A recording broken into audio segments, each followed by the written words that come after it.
तो green balls are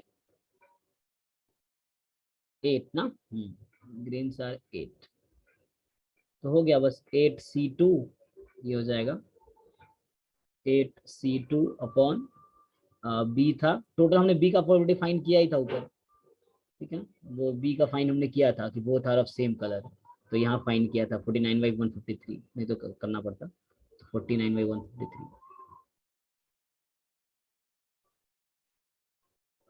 8C2 क्या होगा 8 × 7/2 और ये आएगा 49/153। इसको सिंप्लीफाई कर लेते हैं।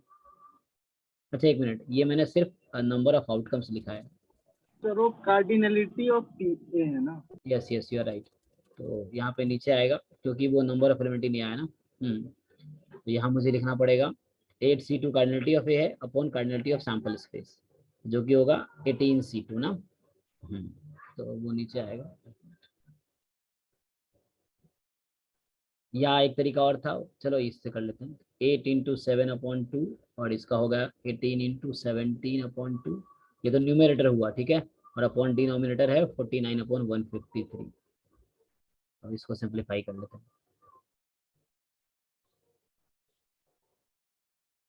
तो कैंसिल हो गया, ठीक है। अभी क्या है फिर 8 × 7 अपॉन 18 × 17 बचा, ये ऊपर है, नीचे है 49/153। अब इसको सिंप्लीफाई कर लेते हैं, 8 × 7 अपॉन 18 × 17 इंटू 153/49, ठीक है, तो 7 7 जा 49, ठीक है। अब 8 × 153 चेक करना कैलकुलेशन, अगर गलती करूँ तो 18 × 17 × 7, ठीक है। अब 70 से कटेगा 153, 17 कटेगा 153 कब आता है 9 जा 9 टाइम में, और 9 में 2 टाइम में 2 से 4, तो फाइनली 4/7, ठीक है, तो फाइनली 4/7, ठीक है।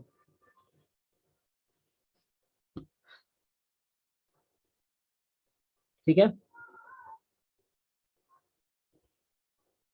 तो ये सब ट्रिवियल क्वेश्चन है, इजी क्वेश्चन है, ये सब तुम लोग कर लोगे बेसिक प्रोबेबिलिटी प्रैक्टिस करके, ठीक है। तो आगे देखते हैं, ऐसे ही क्वेश्चन मान लो पूछ लूँ, इफ, जैसे हमने भी देखा है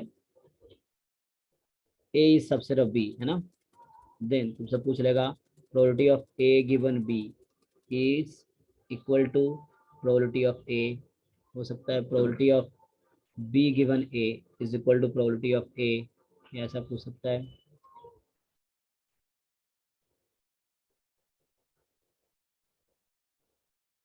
और क्या हो सकता है,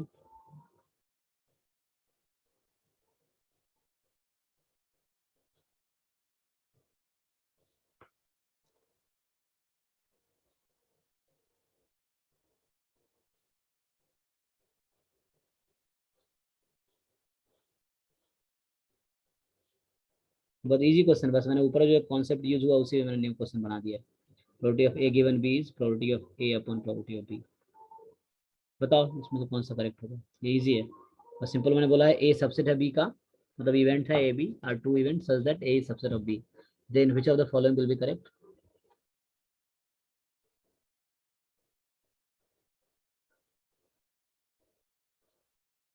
कुछ भी नया नहीं है, ऊपर मैंने यूज किया इसको।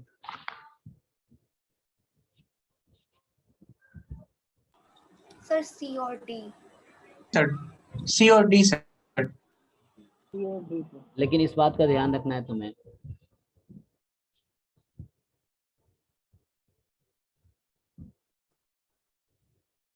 चेक करो करके देखो, तो फिर डी ही होगा। डी होगा सर। डी होगा। एग्जाम में क्या होता है जल्दीबाजी, मान लो मैं स्क्रीन में आ गया जल्दीबाजी में लगा दिए फिर गलत हो जाएगा, तुम्हें वेरीफाई करना पड़ेगा।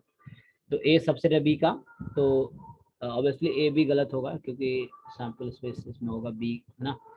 तो जैसे मतलब सिंपल है, अगर मैं probability of A given B open करना चाहूँ तो probability of A intersection B upon probability of B, और ए सबसेट है बी का तो इंटरसेक्शन हमारा ए ही आएगा अपॉन प्रोबेबिलिटी ऑफ बी होगा। जबकि अगर मैं probability of B given A को ओपन करता हूँ तो मेरे पास होगा probability of B intersection A upon probability of A, ठीक है। और उसके बाद क्या होगा, ए सबसेट है बी का, तो ये आएगा प्रोबेबिलिटी ऑफ फिर से ए होगा अपॉन प्रोबेबिलिटी ऑफ ए होगा, ठीक है, समझ पा रहे हो। तो ये कैंसिल होकर 1 आ जाएगा, ठीक है। तो बी गिवन ए 1 होगा क्योंकि बी सुपर सेट है। तो अगर ए अगर हो रहा है तो क्या चांस है बी क्या करूँगा का, है ना। चेक करो गलत तो नहीं लिखा ना। बी इंटरसेक्शन ए क्या होगा, ए ही होगा, और ए नीचे ए है तो कैंसिल होकर 1 आ जाएगा, यस। तो ए यहाँ सैंपल स्पेस के तौर पे है, तो बी तो अगर होने का चांस श्योर है क्योंकि यहाँ बी सुपर सेट है, ठीक है। सो इसके अकॉर्डिंग सिर्फ हमारा ऑप्शन डी सही होगा, ओनली डी। तो इस तरह के सिंपल क्वेश्चन होते हैं, लेकिन हमें लगता है यार ये कितना ऐसा जनरल सा आ गया, तो उसमें या तो फॉर्मूला कर लो या एक एग्जांपल लेके वेरीफाई कर लो, डायरेक्टली फॉर्मूला अप्लाई कर सकते हैं। ओके, तो नेक्स्ट क्वेश्चन अगर हम देखें,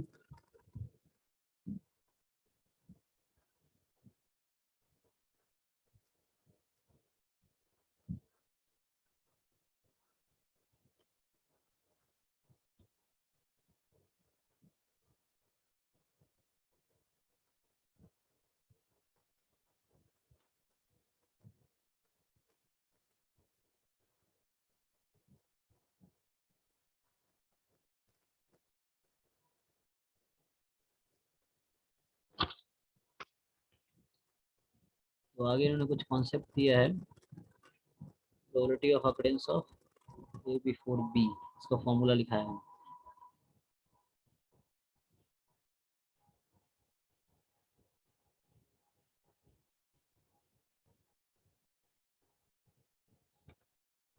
Okay, so AB are two mutually disjoint event in sample space. करके देखो, तो मैं क्वेश्चन लिखता हूँ एक, if A and B are mutually disjoint event, ठीक है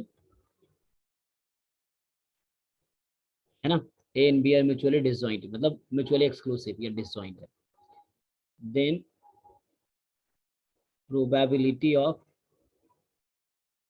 uh, occurrence of neither A nor B क्या होगा,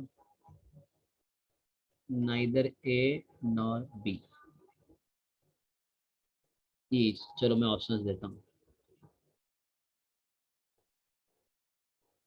probability of A plus probability of B minus 1, B probability of A plus probability of B plus 1, तो plus 1 तो लिखना सही नहीं है, इतना ही लिखो। और दूसरा या -2 करो, चलो C 1 minus probability of A minus probability of B, D 2 minus probability of A minus probability of B, क्या होगा जरा ट्राई करके देखो। If A and B are disjoint event, ठीक है, then what is the probability of occurrence of neither A nor B? तो which of the following will be correct, चार में से तुम इस चीज को वेन डायग्राम पे भी देख पाओगे। This is A and this is B, तो नाइदर ए नॉर बी मतलब ए बी कोई भी अकर नहीं होगा, तो ये outside portion, A B circle के बाहर का जो पोर्शन है। Sir option C. Okay, Just option C. तो ये जो मैं पोर्शन सेट कर रहा हूँ मतलब दोनों सर्कल के बाहर का जो पोर्शन है, that portion is neither A nor B, circle में नहीं है। Okay, so this portion is neither A nor B, ठीक है। तो answer, I think answer is correct. तो इसको कैसे जस्टिफाई करेंगे, तो अगर मैं सॉल्यूशन लिखूं probability neither A nor B,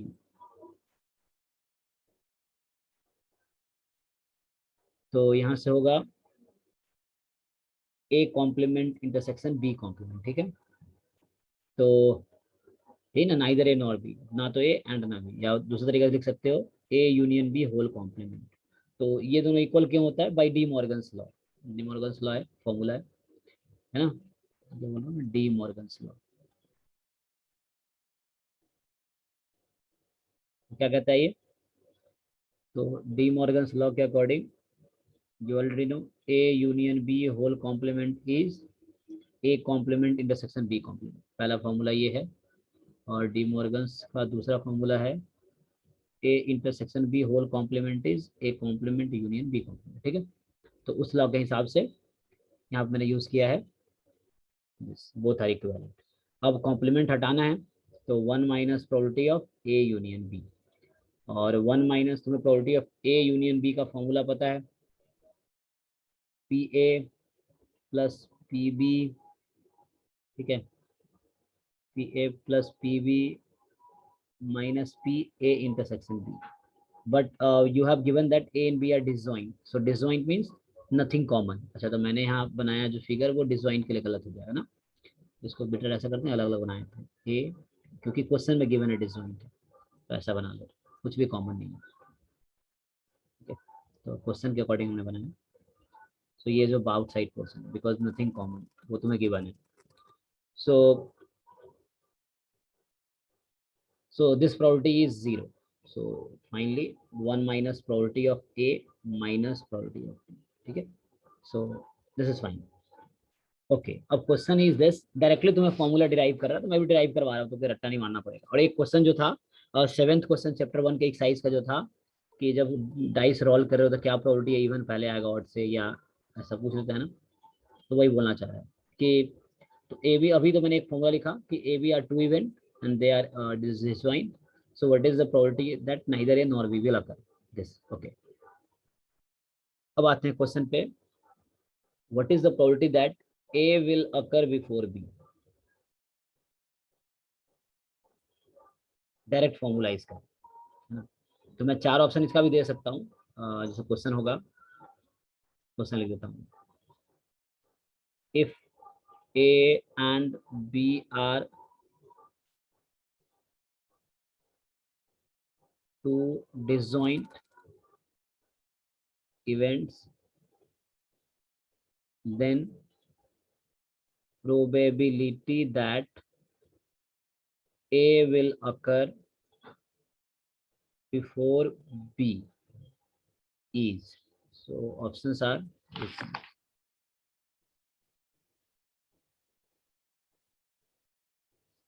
ठीक है, so they want to ask you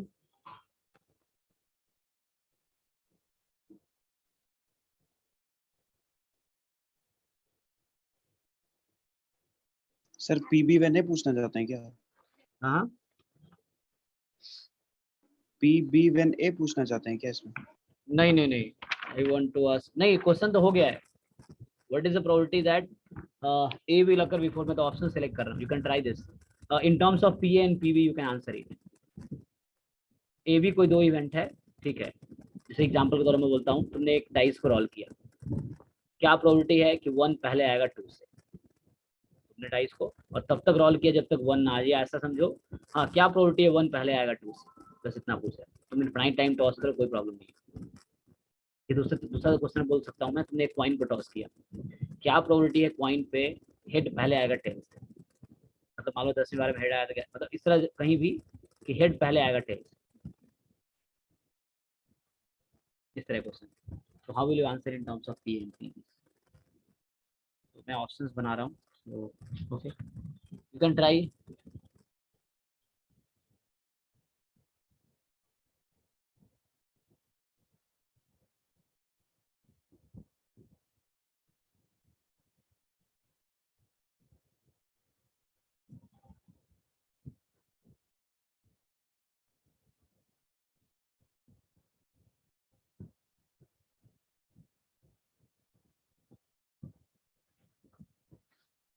जैसे probability of A upon probability of B like this, or probability of B upon probability of A, or C option I can make, probability of B upon probability of A plus probability of B, and D option probability of A upon probability of A plus probability of B. तो option guess करना easy है, but ये justify करना कि ये कैसे आया वो थोड़ा समझना है कि कोई दो इवेंट है, क्या प्रोबेबिलिटी है ए पहले अकर होगा, दोनों डिसजॉइंट है, ए अकर होगा बी से पहले।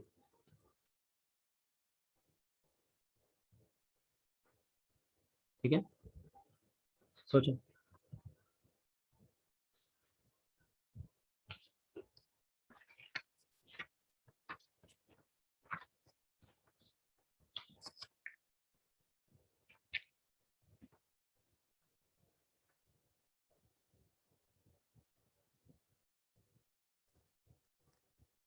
जैसे मैं जानकारी के लिए बता दूं, जिन लोगों ने क्वेश्चन नंबर 6 किया है चैप्टर 1 के एक्सरसाइज का, जो लास्ट क्लास में ये शुभेंदु पूछा भी था, हाँ 6 या 7 था, 6 था।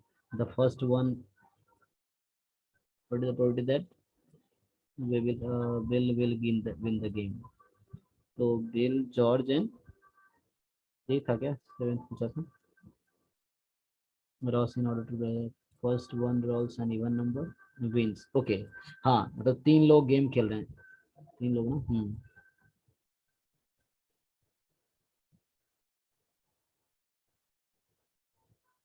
हाँ, तो क्या प्रोबेबिलिटी है कि इवन, मतलब जो इवन ले आएगा वो जीत है, उसमें था। तो सेम रिलेटेड क्वेश्चन है। अच्छा एक मिनट, जैसे जो रिवीजन, कुछ लोगों ने जैसे आज मैसेज किया कि रिवाइज करने के लिए वीडियो चाहिए, तो उनको वीडियो मिलेगा। एक्चुअली मैं यूट्यूब पे अब सारी वीडियोस पब्लिक नहीं होगा, बट हाँ अपलोड करता हूँ मैं, तो रेस्ट्रिक्टेड होता है, like I can share with few people, ऐसा है मेरे पास ऑप्शन। तो मैं तुम्हें अगर लिंक भेजूंगा सिर्फ तुम ही देख पाओगे, तो ऐसा होगा। जिन लोगों को रिविजन के लिए चाहिए I can share. Third uploaded है, लेकिन सब लोग नहीं देख पाएंगे, मैं जिसको लिंक भेजूंगा वही देख सकते हैं।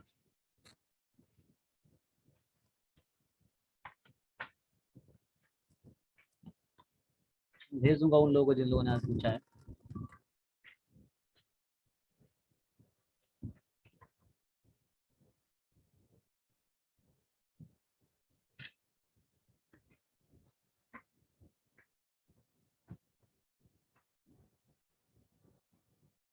बताओ इसका आंसर, ट्राई करके बताओ।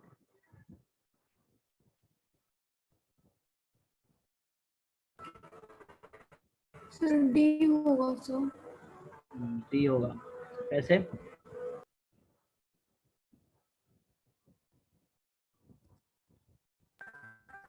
सर ये सिंपल सा है, प्रोबेबिलिटी ऑफ ए का आकर probability of A P of A divide by probability. तो ठीक है, तुम्हारा करेक्ट है। इसमें अगर तुम प्रूफ देखोगे साहू वाली बुक में, तो उसने 2 तरीके से प्रूफ किया है।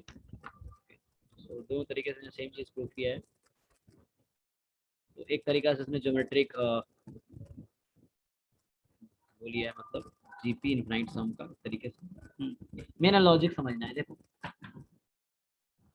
तो जैसे क्या होगा, तो हमें प्रोबेबिलिटी निकालना है ए विल अकर बिफोर बी। तो ये तुम्हें दिमाग में रखना है कि मुझे प्रोबेबिलिटी हम किसकी फाइंड करनी है, ए अकर्स बिफोर बी। तो क्या क्या हो सकता है पॉसिबिलिटी, कब कब कब ऐसा हो सकता है कि ए बी से पहले आए। मतलब या तो देखो 3 पॉसिबिलिटी होगी। जब हम सपोज कोई एक्सपेरिमेंट कर रहे हैं, देयर आर 2 इवेंट तुम्हारे पास है, ए और B. so suppose first time you are doing that experiment, so in first trial what can happen, either A will come, मतलब event A will occur, और event B will occur, और third case क्या होगा, अगर कोई हम trial कर रहे हैं, so we have neither A nor B होगा। Fine, neither A nor B occur। 3 situation है, तुमने एक्सपेरिमेंट किया, so either A event will occur और B will occur, और third is neither A nor B will occur।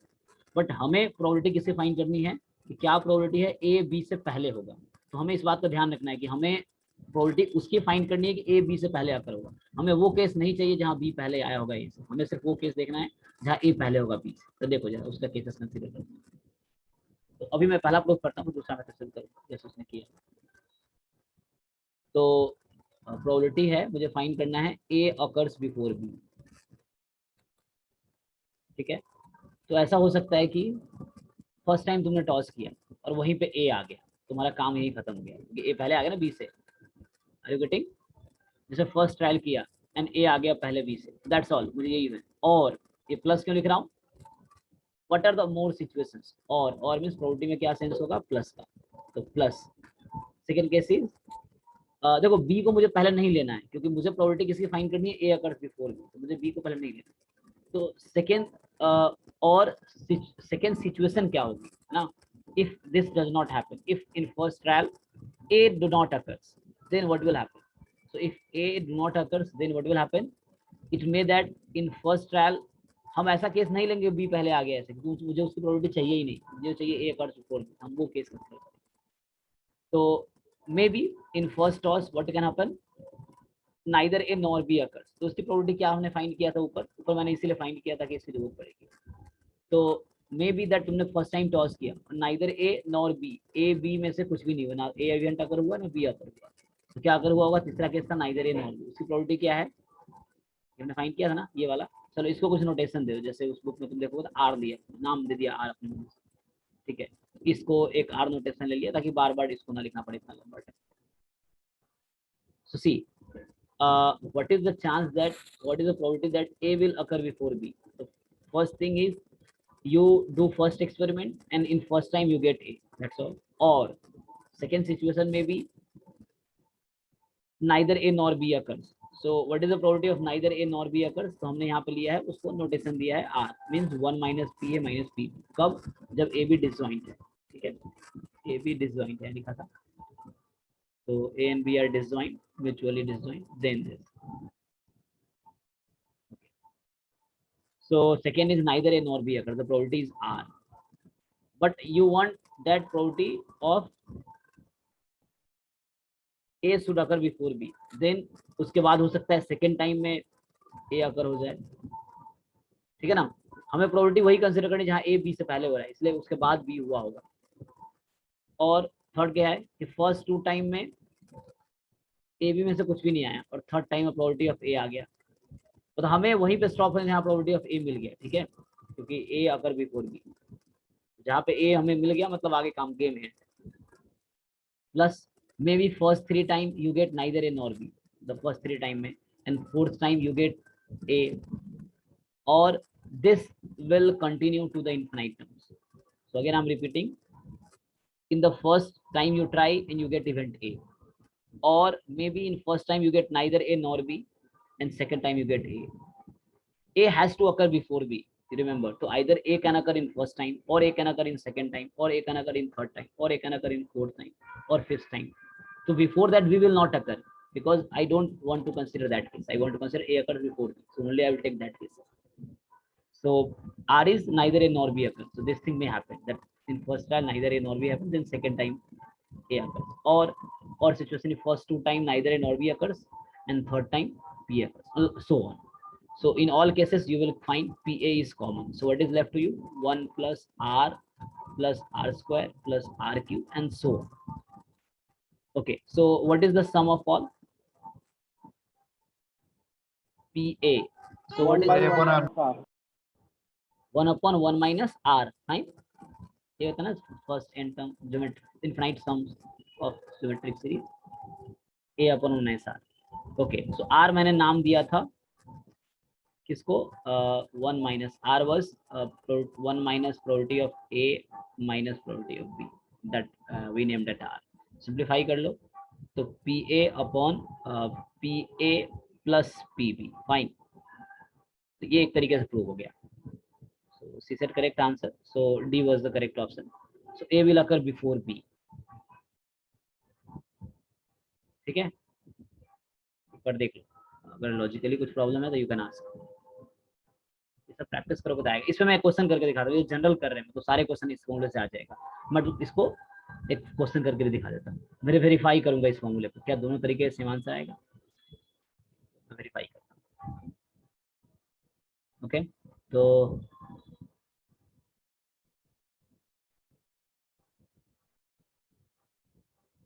ठीक है, दूसरे तरीके से ने कैसे कहा है, तो this one way they prove this. तो ये सब रिजल्ट है जिसको मैं क्वेश्चन लिख रहा हूँ, ठीक है। This it's a result, you can remember. So what is the occurrence of A before B, that is this. Okay, second तरीके से क्या कहना चाह रहा है, so they want to convince you that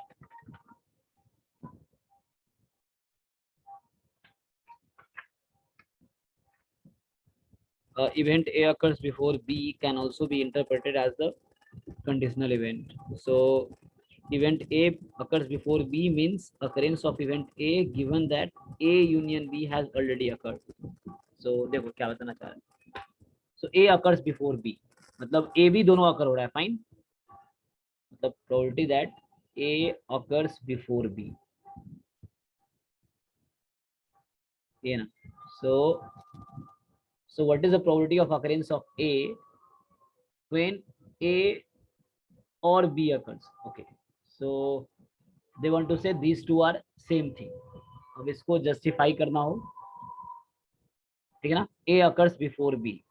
So the meaning of this is what is the occurrence probability of A when A union B occurs? Given that A union B occurs, the A or B occurs. So either A will occur or B will occur or both will occur.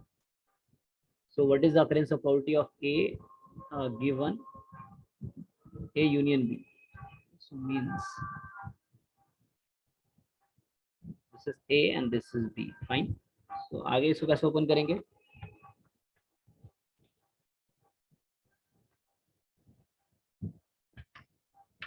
So what is the occurrence of probability of A this given that, तो ये तुम्हारा पूरा फिर इसकी बात कर रहा है. Okay.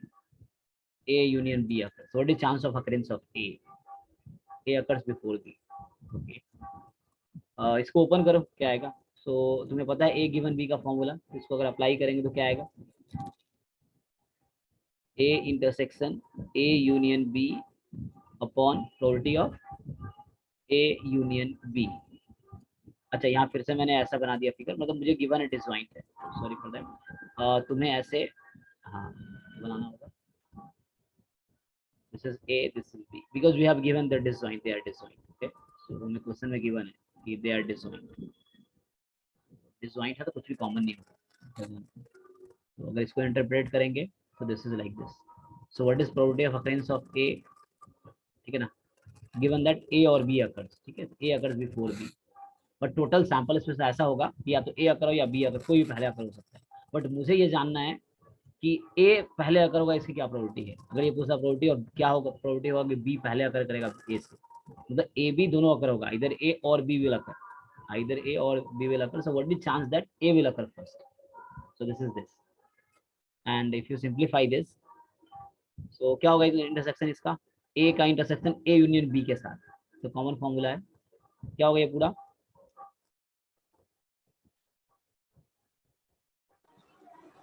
probability of A. है ना, सिंपल है ना, क्योंकि A union B super set है A का, you already know A is a subset of A union B, है ना, ये तो सिंपल है. तो इंटरसेक्शन में छोटा वाला सेट आता है, और नीचे उसको ओपन करोगे formula PA plus PB minus PA intersection B, but PA intersection B क्या होगा, 0 होगा, क्योंकि डिसजॉइंट है. तो this will be PA plus PB. Okay, PA plus PB. Okay, so हो गया, या डायरेक्टली आ गया. तो वो लॉजिकली थिंकिंग पे है, और भी तरीके हो सकते हैं, if you think another way. अच्छा, इसको मैं वेरीफाई करता हूँ, एक क्वेश्चन लिखते हैं. क्वेश्चन इज, ये तुम एनसीईआरटी में भी ऐसे क्वेश्चन मिल जाएंगे तुम. अ dice rolled, okay.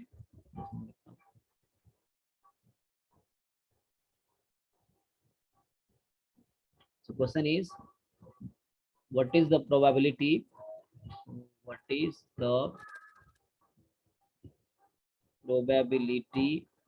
that one will come, अच्छा, अगेन एंड अगेन, है ना, ये आगे बोलना चाह रहा हूँ मैं, लाइट चली गई. Okay.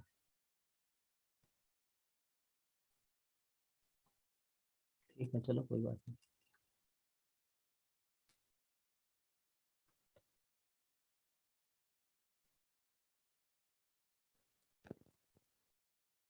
हाँ, so dice roll, what is the probability that again and again, ठीक है, again and again till one occurs before B है ना. So what is the probability that one will come before B, before two बोल रहा है ना, on throwing.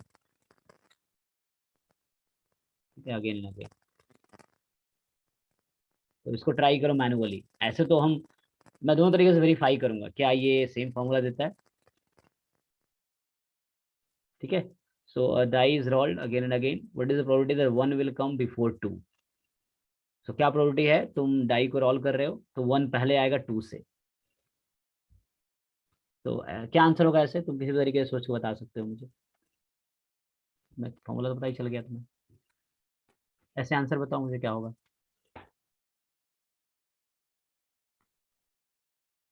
Sir die fair है. हाँ फेयर डाई. लाई है. हाँ हाँ, कुछ नहीं दिया तो फेयर लेंगे.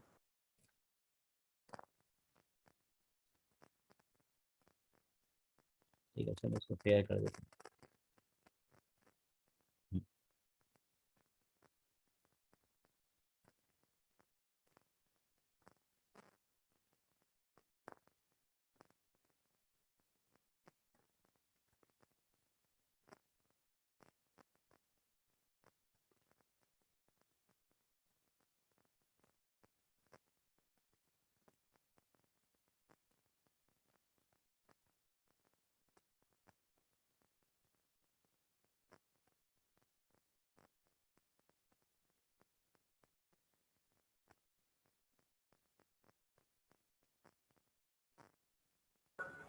Six by 11. ओके बाकी लोग.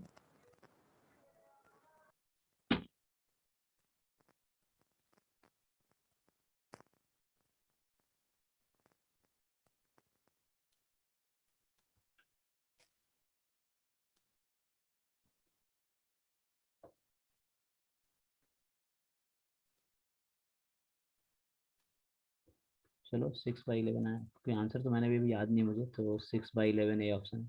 बाकी लोग का भी सेम आ रहा है क्या.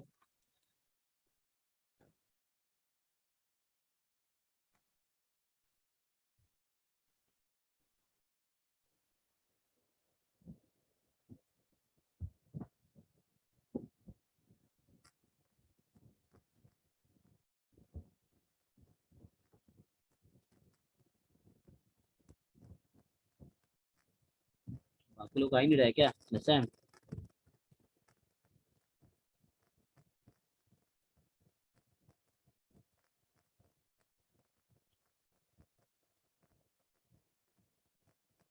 अरे ये फॉर्मूला लगा लो ऊपर वाला, इसमें क्या दिक्कत है.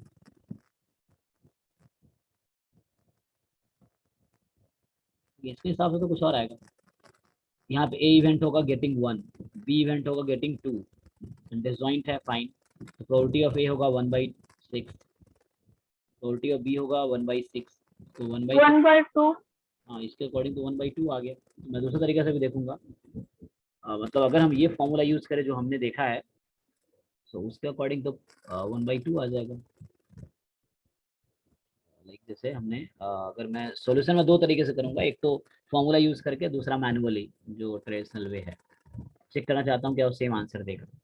तो ए मैं ले रहा हूँ गेटिंग वन, ठीक है, वन, और बी का मतलब है गेटिंग टू. तो मुझे ये जानना है getting probability that A occurs before B. A occurs before B. Okay, probability that A occurs before B.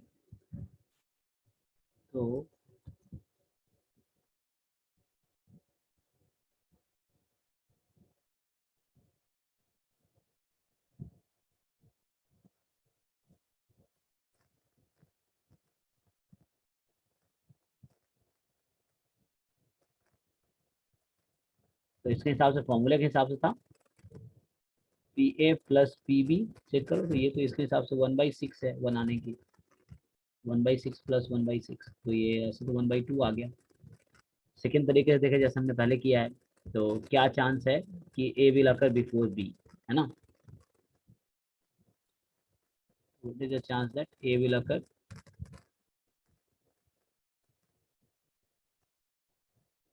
that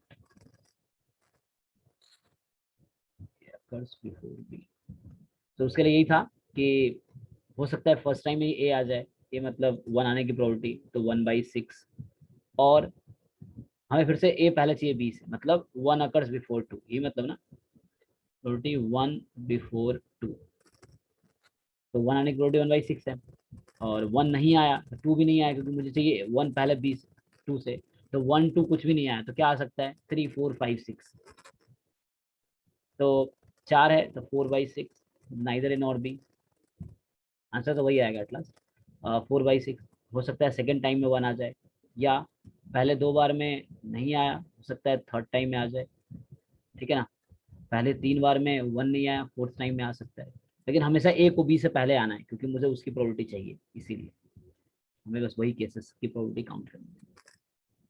तो 1/6 कॉमन ले लोगे तुम, तो फिर से तुम्हारे पास बचेगा क्या, वही 1 + 4/6, सेम बात है जो हमने आर लिया था 4/6², तो ये भी सेम आंसर देगा, तो 1/6 सर 5/6 होगा ना, 5/6, फेल 1/2 होगा। हाँ फाइनल 1/2 होगा, यहाँ 5/6 क्यों भाई, ये तुम कहना चाह रहे हो, neither A Yes, nor be, neither A nor B ना, क्योंकि 1 नहीं आया तो 2 भी नहीं आना चाहिए, मान लो तुम्हें पहली बार में 2 आ गया तो गेम ही गड़बड़ हो गया ना, हमें तो ए पहले चाहिए बी से, मतलब 1 पहले चाहिए 2 से, ठीक है, तो पहली बार में अगर 2 हो गया तो हम गलत प्रोबेबिलिटी निकाल रहे हैं, क्योंकि हमें क्या चाहिए 1 2 से पहले, मजा आ रहा है, ये देखो टाइप पे क्या होता है 1 2 3 4 5 6, तो हमें चाहिए 1 बी से, 1 पहले चाहिए 2 से, तो या तो पहली बार में ही 1 आ जाए तो काम हो गया, मतलब फाइन। दूसरा केस क्या हो सकता है कि पहली बार में ना तो 1 आया ना 2 आया, 2 तो मुझे चाहिए ही नहीं ये 1 से पहले, क्योंकि हम प्रोबेबिलिटी क्या फाइंड कर रहे हैं 1 बिफोर 2, तो हमें 2 तो पहले चाहिए ही नहीं, तो 2 को हम बाहर कर देंगे पहले ही। अब हो सकता है कि 1 भी नहीं आया फर्स्ट टाइम, तो 1 2 दोनों नहीं आया, तो बचे कितने 4 पॉसिबिलिटी 3 4 5 6, उनमें से कोई एक आया होगा, और सेकेंड टाइम में 1 आ जाए, और है कि पहले 2 बार में कुछ भी नहीं आया 1 2 में से, थर्ड टाइम में 1 आ जाए, एंड सो ऑन, इस तरीके से, ठीक है। तो अब आएगा हमारे पास ये हो गया a/1 - r, तो आंसर तो वही आएगा 1/6 इंटू 1/2/6, तो 6 6 काट दो यहाँ से, तो ये 1/2 है, ठीक है। तो अब तुम्हें इस तरह से नहीं भी करने की जरूरत, अगर तुम्हारे पास ये फॉर्मूला है तो तुम याद रखो सिर्फ कि probability that 2 disjoint events a and b are there, then probability of occurrence of event a before b is pa/pa + pb, ठीक है। तो ये तो है प्रोबेबिलिटी आया कि क्या प्रोबेबिलिटी है, हाँ सर ये पॉलिनोमियल जो लिखे हैं नीचे वो मतलब ऐसे कैसे लिखे हैं, ये वाला, इससे पहले भी लिखे थे ना, उसका कोई डेरिवेशन है क्या? ये पॉलिनोमियल इन्फिनिटी पॉलिनोमियल जो है, इसकी बात कर रहे हो, हाँ ये ज्योमेट्रिक सीरीज है, हाँ हाँ 1 + r + r² + r³ इसकी बात कर सर रहे हो ना, इसको कैसे लिखते हैं? तो इसको ये लिखा ना 1/1 यस सर, इसको क्यों लिखे? अच्छा अच्छा, तो ये एक फॉर्मूला होता है, ओके क्यों लिखे हैं, तो एक तुम सर्च करना इनफाइनाइट जीपी फॉर्मूला, ठीक है, उसका होता है a + नहीं ar, सर वो नहीं पूछ रहा, हाँ क्या पूछ रहे तुम, सर हम ये पूछे कि यहाँ पे इसका रिलेशन मतलब ये डायरेक्ट यूज कैसे कर पा रहे हैं यहाँ पे, ये वाला इन्फिनिटी जीपी फॉर्मूला को यूज कैसे कर पा रहे हैं यहाँ ओके कैसे कर पा रहे हैं, क्योंकि एक्सप्रेशन से हमने कंपेयर किया है, जैसे देखो मैंने तो या तो तुम ये पूछो कि ये कैसे आया, जैसे देखो यहाँ पे तो था कि तुमने वही लॉजिक यूज किया सेम, पी ए जब कॉमन ले लोगे सारे टर्म में से तो क्या बचेगा, यहाँ 1 बचा, यहाँ r² r³ and so on, तो पहले बात ये देखो जीपी है या नहीं है, तुम्हें लग रहा है कि नहीं जीपी लग रहा है कि नहीं लग रहा है ज्योमेट्रिक प्रोग्रेशन, सर इसमें प्रॉब्लम नहीं है, ये जीपी लग रहा है, हाँ हम ये बोलते हैं सर यहाँ क्वेश्चंस के अकॉर्डिंग, तो वो तो मैं समझ गया था कि वो डिस्टेंस था, तो वो फिगर से समझ गया था। इसके अबव भी जो फॉर्मूला लिखे थे कैसे लिख दिए थे, मतलब हम एक्चुअली लास्ट क्लास नहीं किए थे सर, क्या इससे पहले बताई थी क्या इस फॉर्मूला के बारे में? नहीं नहीं नहीं नहीं, ये आज हम पहली बार डिस्कस कर रहे हैं, तो ये सब कुछ नया है, आज कंडीशनल से स्टार्ट किए तो सब नया है। अच्छा ये फॉर्मूला एक्चुअली ये मैंने पहले नहीं बताया, ये मैं पहली बार यूज कर रहा हूँ, ये मैं मान रहा हूँ कि तुमने 11th में पढ़ा होगा। ये है, ये जो फॉर्मूला है ये वाला, ये तुमने 11th में पढ़ा होगा ये चीज, तो ये तुम लोगों को पहले से पता होगा, तो वो मैं यूज कर रहा हूँ। मतलब मैंने स्पेशली नहीं बताया अलग से, मैंने भी पढ़ा है क्योंकि ये सीक्वेंस सीरीज का। सर मैं ये नहीं पूछ रहा हूँ हम्म, सर, मैं ज्योमेट्रिक प्रोग्रेशन को सॉल्व कैसे करना है वो नहीं पूछ रहा हूँ सर। मैं ये पूछ रहा था कि यहाँ प्रोबेबिलिटी के रेफरेंस फ्रेम में जो भी क्वेश्चन हम लोग सॉल्व कर रहे थे उसके रेफरेंस फ्रेम में ये फॉर्मूला कैसे एडजस्ट कर जाता है, वो मैं पूछ रहा था डायरेक्ट। मतलब ये वाला फॉर्मूला इसकी बात कर रहे हो क्या? नो सर, उससे हाँ, ऊपर जो मान लिखे थे ना उसमें से जो कॉमन लिए थे ना वो। अच्छा अच्छा अच्छा, मतलब तुम ये बोल रहे हो कि ये वन यस सर। कॉमन ले रहे हैं तो एडजस्ट कैसे कर जा रहा है, ये पूछ रहे हो क्या? हाँ यस सर, इसका विजुअलाइजेशन सर ओके, एक्चुअली इन क्या है ना, रेफरेंस ऑफ क्वेश्चन सर। समझा। ए अकर्स बिफोर बी, तो एक्चुअली हर बार ए तो अकर होना ही है ना, क्योंकि वी हैव टू, मतलब वो प्रोबेबिलिटी ऑफ ए कॉमन आ रहा है, तुम यहाँ भी यही देखते। तो वो फॉर्मूला कैसे आ रहा है, क्योंकि प्रोबेबिलिटी ऑफ ए उसमें से कॉमन आ जा रहा है, देखो यहाँ पे, मतलब every time probability has to be occur. और आर क्या है एक्चुअली, आर जो हमने एक्सप्रेशन लिया था वो था probability that neither A nor B occur. So दो इवेंट ए एंड बी है, तो मुझे ये जानना है कि ए बी से पहले अकर होने के क्या चांस है, सो ए को बी से पहले अकर होने के क्या चांस है। तो जहां पे ए अकर हो जाएगा विल स्टॉप देयर। जैसे एग्जांपल, तुम कोई गेम खेल रहे हो, जैसे लूडो ही खेल रहे हैं, अब एक बार ये चल रहा है एक बार वो चल रहा है, तो अगर तुम्हें 6 आ गया तो तुम जीत गए मान लो। तो क्वेश्चन है क्या चांस है, और दूसरे वाले को 6 आया तो वो जीत जाएगा। या एग्जांपल दे लो कि तुम खुद में ही तो सोच रहे हो कि पहले 6 आएगा या पहले 1 आएगा, तो क्या प्रोबेबिलिटी है कि तुम्हें 6 पहले आएगा। तो मतलब 6 तो आना ही है ना, मेरा मतलब ये है कि वहां तक गेम चलेगा। तो ये चीज है कि प्रोबेबिलिटी ऑफ ए को अकर होना है, या तो प्रोबेबिलिटी फर्स्ट टाइम में ए में आज ए अकर हो जाए, या सेकंड टाइम में हो जाए, या थर्ड टाइम हो जाए, या फोर्थ टाइम हो जाए। तो क्या चांस है कि ए पहले आएगा बी से।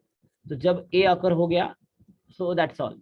और उसमें से ए कॉमन लिया, इसलिए एक्सप्रेशन बना है, ए हर पार्ट में आ रहा है, इसलिए ऐसा हुआ है। ठीक है, प्रोबेबिलिटी ऑफ ए हमने, बाकी आर जो है वो नाइदर ए नॉर बी, मतलब या तो ए नहीं होगा या बी भी अकर नहीं होगा, क्योंकि मैं ए की प्रोबेबिलिटी फाइंड कर रहा हूँ, इसलिए तो ऐसा हुआ सर प्रोबेबिलिटी ऑफ सारी ए। पॉसिबिलिटी को ऐड कर दिए सर, हाँ, first possibility, second possibility. Addition rule लगा दिए जो शुरू वाला पढ़ाई यस थे। Yes yes, addition rule of counting, okay sir. Addition rule of okay sir, thanks. Counting, इधर दिस केस तो उससे आया। ठीक है, ऐसे पूछ लिया करो, ठीक है, बाकी लोग का भी क्लियर हो जाएगा। तो जितने पॉसिबल केसेस थे वो हमने लिख के, first case, second case, third case, fourth case, what are the more cases, है ना। मतलब अब पता नहीं ए कब आएगा, तो पहली बार आ सकता है, या दूसरी बार में, या तीसरी बार में, या चौथी बार में, या पांचवी बार में, और चलता रहेगा एक्सपेरिमेंट जब तक ए आना जाए। तो ये चीज है। तो सारे केसेस को हमने ऐड कर दिए by addition rule of counting, then ये ठीक है। ओके, सो ये फॉर्मूला था probability of occurrence of A before B. तो इस पे जो भी क्वेश्चन मिलेगा तुम्हें, डायरेक्टली तुम सीधा सीधा ये फॉर्मूला लगा देना, probability of A upon probability of A plus B, probability of A plus probability of B. तो इतना तुम्हें जीपीयू हर बार सॉल्व नहीं करना पड़ेगा, कोई ऐसा क्वेश्चन मिलता है तो। ठीक है, ओके। तो आगे क्या है, similarly probability of occurrence of B before A, तो वैसे ही हो जाएगा P B upon P A plus B. ठीक है, तो देखो जैसे एक क्वेश्चन इसने भी दिया है तुम्हें, they are asking you of pair of 4 sided dice is rolled. Okay, तुम लोग देखते हो 6 साइडेड डाइस, ठीक है, या 4 साइडेड है। So a pair of 4 sided dice is rolled and sum is determined. So what is the probability that a sum of 3 is rolled before the sum of 5 is rolled in a sequence of rolls of dice? Try करके देखो इसको, मतलब इस फॉर्मूले को apply करके देखो, जो ऊपर फॉर्मूला हमने लिखा है, तो इस फॉर्मूले को अप्लाई करके देखो क्या अप्लाई कर पा रहे हो। So the question is a pair of 4 sided dice, ध्यान रखना 4 साइडेड, 6 नहीं है, सिर्फ 4 साइड है, तो 1 2 3 4 होगा, ठीक है, इस तरीके से 4 फेस है, सिर्फ 6 फेस नहीं। So a pair of 4 sided dice, pair है, ठीक है, डबल, दो को तुम फेंक रहे हो, तो pair of 4 sided dice is rolled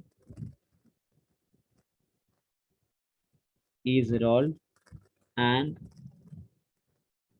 some is determined, मतलब सम इज काउंटेड। तुम ये दो दो है ना, 2 को एक साथ फेंक रहे हो, मतलब पहले पे 1 दूसरे पे 1 आया तो सम 2 आया, पहले पे 1 दूसरे पे 2 आ गया, सम 3 है, इस तरीके से।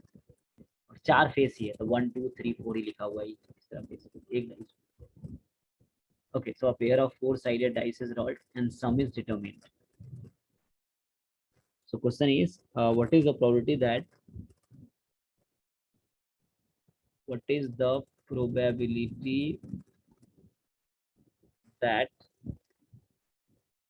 a sum of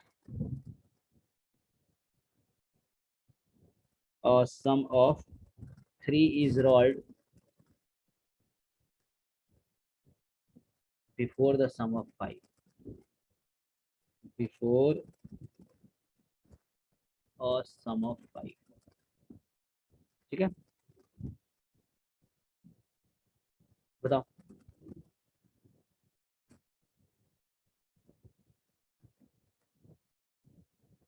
formula use करके डायरेक्टली कर दो, इतना आप जीपी पे लगाने की जरूरत नहीं पड़ेगी,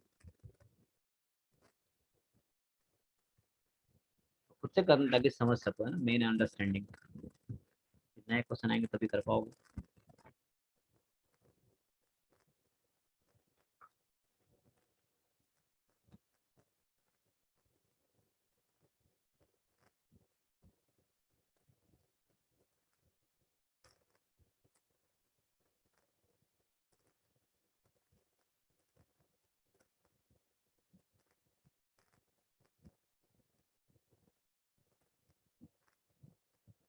one upon 3 sir 2/5 2/5 okay, check करो 1 3 2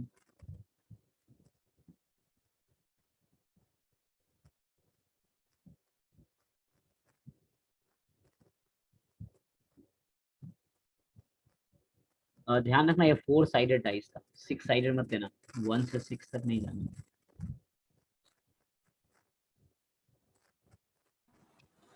So 1/3.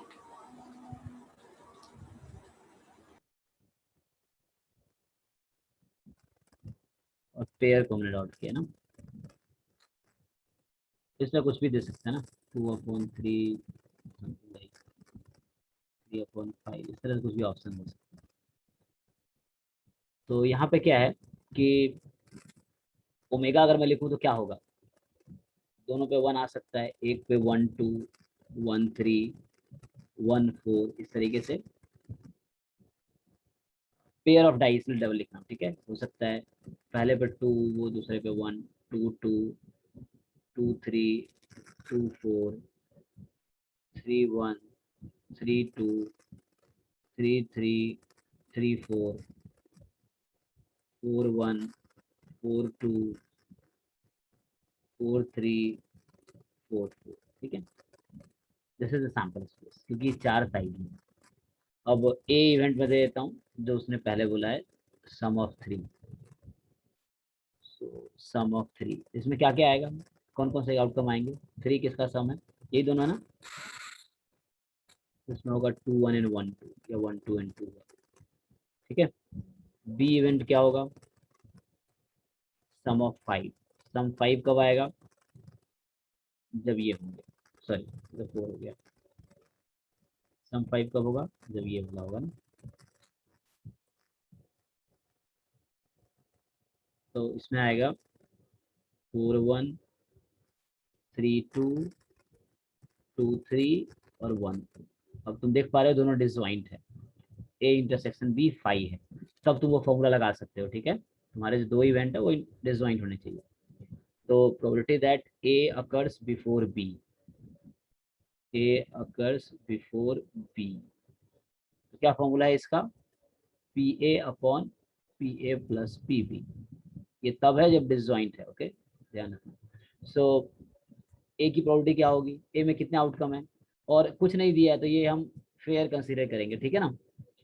तो how many outcomes are there, 2, कितने में से टोटल 16 में से, सैंपल्स में 16 है, तो ए का होगा 2/16 और इसका होगा 2/16 प्लस बी का क्या होगा, बी में कितना आउटकम्स है 4, तो 4/16 कैंसिल कर सकते हो इसको। सो 2/2 plus 4 16 16 16 cancel, so 2/6 and that will give you 1/3, ठीक है। तो 1/3 ठीक है। तो चेक करना कहीं गलती किसी को डाउट है इसमें। सो सिंपल ऐसे ही जब भी पूछे कोई इवेंट अगर हो रहा है पहले दूसरे से तो ये फॉर्मूला यूज करो डायरेक्टली।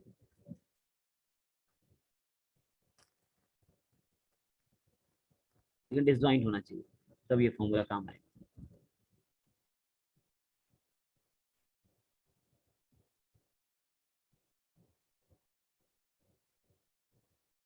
ठीक है सर जी। सर पेयर में ऑड नंबर इवेंट भी अगर हो सकता है ना? ऑड नंबर मतलब जैसे यहाँ पे दो बार डाई को टॉस किया है, ऐसे 3 बार करेंगे, 5 बार करेंगे। हाँ कर सकते हैं 3 बार 4 बार कर सकते हैं 5 बार भी कर सकते हैं, नो प्रॉब्लम। ठीक है sir.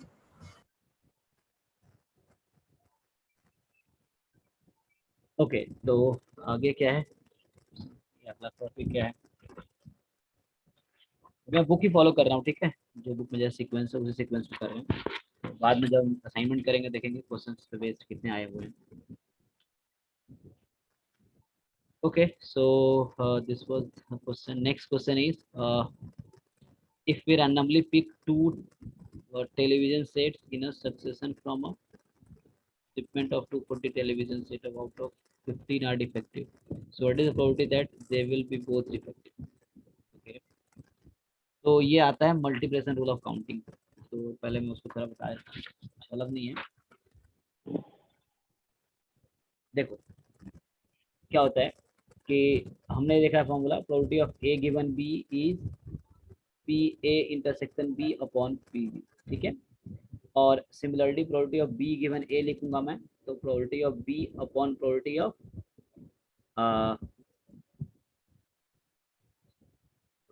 B intersection A upon probability of A, ठीक है। सो अगर क्रॉस मल्टीप्लाई करोगे तो क्या होगा, probability of A intersection B is P B into probability of A given B and probability of B intersection A यहाँ पे सेम है ए इंटरसेक्शन बी के, तो इसको लिख सकते हो P A into probability of B given A, ठीक है, बी गिवन ए। ओके अब उसके बाद देखो ये जो फॉर्मूला था इसका नाम है कंडीशनल प्रोबेबिलिटी, है ना। और ये जो फॉर्मूला आता है इसका दूसरा नाम देते हैं मल्टीप्लिकेशन रूल,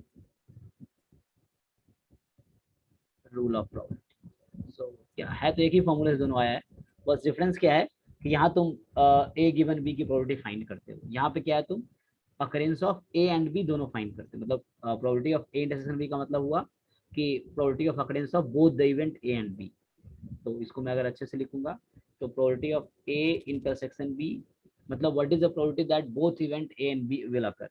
सो मैं ये बोल रहा हूँ ये है multiplication rule, rule of probability. एक काउंटिंग था स्टार्टिंग, जो हमने स्टार्ट किया था फर्स्ट लेक्चर में, तो वहाँ लिखा था मल्टीप्लिकेशन रूल ऑफ काउंटिंग। वहाँ था दो इवेंट को अकर होना है, क्या चांस है, एम तरीका एक एम तरीके हैं, दोनों के अकर होने का क्या चांस है, M into N R, just like that. But probability है तो एक्चुअली डिपेंड प्रॉब्लम यहाँ क्या आएगा, क्या ए बी दोनों इंडिपेंडेंट है या डिपेंडेंट है, तो उसका सेंस भी देखेंगे। तो अभी के अकॉर्डिंग फॉर्मूला क्या होगा, so what is the probability of occurrence of A and B both, so what is the chance that A will occur, and since B has to be occur, so what is the probability of B when A has already occurred। so बस मैंने यही formula लिखा है, कुछ नहीं, ये वाला formula मैंने लिखा है। और you can think okay what is the chance of occurrence of B into probability of occurrence of A when B has already occurred। तो इसी फॉर्मूले को मैंने एक साथ लिखा है बस। so इसी फॉर्मूले का नाम है मल्टीप्लिकेशन रूल ऑफ प्रोबेबिलिटी, ठीक है। तो कोई भी इनमें से एक यूज कर सकते हैं, उसी बेस्ड का अगला क्वेश्चन है, तो करके देखते हैं, ठीक है ना। तो ये कुछ नया नहीं है, उसी से जब कंडीशनल प्रोबेबिलिटी से क्रॉस मल्टीप्लाई किया तो उससे आया है। ए एंड बी दोनों अकर होना है, तो what is probability of occurrence of A into probability of B given A, यानी यहाँ पे सेम। तो जब जिसकी जरूरत है उसके अकॉर्डिंग यूज कर सकते हो। ओके सो क्वेश्चन लिखता हूँ मैं। So question is they are asking you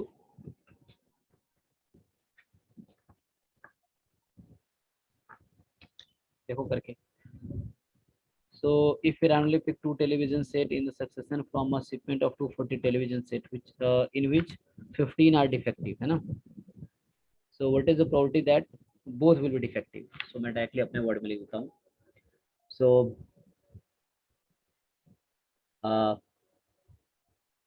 out of 240, मैं इसका लैंग्वेज चेंज कर देता हूँ, ठीक है ना? 240 बल्ब से ले लेते हैं, ठीक है? In which 15 are defective, ठीक है? मैंने ऐसा लिख दिया. So total 250 बल्ब है, उनमें से 15 डिफेक्टिव है. So 2 bulbs are selected at random. 2 bulbs are selected in succession या 1 by 1 कह लो. तो इसने क्या वर्ड यूज किया है? In succession from the shipment this. ठीक है, तो होगा ऐसा होता है at random. तो देखो यहाँ तो मल्टीपल रूल यूज कर भी सकते हो, नहीं भी कर सकते हो, दोनों तरीका हमारे पास होता है. तो एंटर में क्या लिख, ऐसा लिख देखो, एट रैंडम लिख सकता हूँ, एक लाइन ये है 2 bulbs are selected at random. या मैं ऐसा लिख सकता हूँ, अगर ये वर्ड नहीं लिखता हूँ मैं, तो मैं लिखूंगा, और ये यूज नहीं करूंगा, तो I can write 2 bulbs are selected 1 by 1 without replacement. तो एट रैंडम मतलब विदाउट रिप्लेसमेंट होगा, ठीक है? Without replacement. सो ये वर्ड में यूज कर सकता हूँ. So 2 was selected 1 by 1 without replacement. Then what is the probability that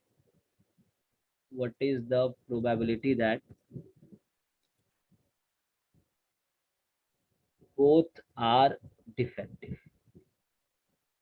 तो तुम अपने तरीके लॉजिकली भी सोच सकते हो, बिना multiplication rule of counting use किए भी तुम लॉजिकली कर सकते हो. दो तरीके से सोच सकते हैं. पहले तुम लोग सोच के बताओ. टोटल 240 है, जिसमें 15 डिफेक्टिव है. हमने 2 बल्ब सेलेक्ट किया. क्या प्रोबेबिलिटी के दोनों बल्ब होगा डिफेक्टिव निकलेगा?